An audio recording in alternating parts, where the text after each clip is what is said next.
Ako sada uradite jednu grešku s rajčicama u srpnju, možete izgubiti i do pola uroda, a većina vrtlara toga uopće nije svjesna.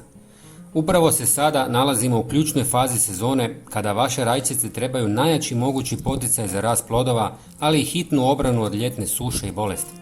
Ako ovaj korak sada propustite, riskirate da izgubite čak pola truda i uroda koji ste mjesecima strpljivo gradili. Srećom, rješenje se krije u vašoj kuhinji.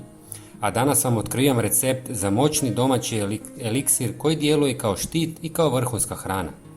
Temelj ovog prirodnog pripravka je 250 ml mlake vode.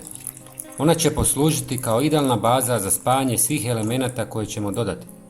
Voda omogućuje da se svi sastojci savršeno prožmu. Prvi sastojak malo tko koristi, a svi ga imate kod kuće.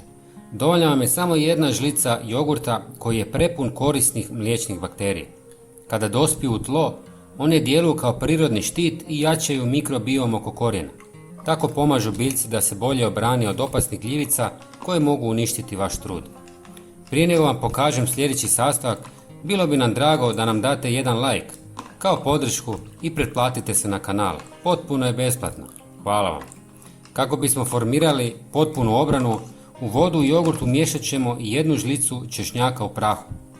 Češnjak je u svijetu vrtlarstva poznat kao prirodni antibiotik. Kada ga unesete u tlo, njegovi spojevi tjeraju podzemne nametnike i pomažu u zaštiti biljke od bolesti koje se razvijaju tijekom ljetnih vrućina. Također, ako ga primijenite na listove, može pomoći u smanjenju pojave pepelnice i plamenjače. Sljedeći sastojak je bogat kalijem i najvažniji je za velike i sočne plodove. Mnogi u tu svrhu koriste pepeo, no mi ćemo danas iskoristiti nešto jednostavnije i čišće. U mješavinu ćemo dodati jednu čašu čaja od kore banane. Ovaj čaj sam prethodno pripremio i ostavio da odstoji 48 sati u vodi kako bi kora otpustila svoje hranjive tvari.